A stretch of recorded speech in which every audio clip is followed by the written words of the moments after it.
სარფის საბაჟო გამშვებ პუნქტზე აჭარის საპატრულო პოლიციის თანამშრომლებმა განსაკუთრებით დიდი ოდენობის ჰეროინის შემოტანის ფაქტზე 1991 წელს დაბადებული პიროვნება დააკავეს.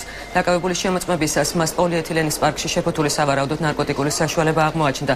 ექსპერტიზამ დაადგინა, რომ დაკავებულმა თურქეთის რესპუბლიკიდან კუსტარულად დამზადებული და 23 პაკეტად დაფასებული ჰეროინის შემცველი ნარკოტიკული საშუალების საქართველოში შემოტანა სცადა. ასევე ექსპერტიზის დასკვნით აღმოჩენილ ნარკოტიკულ საშუალებაში ჰეროინის სუფთა წონა 4,485 გრამია, რაც მოქმედი კანონმდებლობით განსაკუთრებით დიდ ოდენობად ითვლება.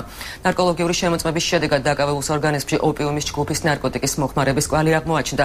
სისხლის სამართლის საქმე 260 მუხლის მესამე ნაწილით და 262 მუხლის მეოთხე ნაწილით მიმდინარეობს. Ამ წლის 25 იანვარს სარფის საბაჟო გამშვებ პუნქტზე აჭარის საპატრულო პოლიციის მთავარი სამმართველოს თანამშრომლების მიერ დაკავებულია საქართველოს მოქალაქე, რომელიც შემოვიდა თურქეთის რესპუბლიკიდან და გადამოწვევისას მას აღმოაჩნდა ნარკოტიკული საშუალება ჰეროინი. მიმდინარეობს გამოძიება.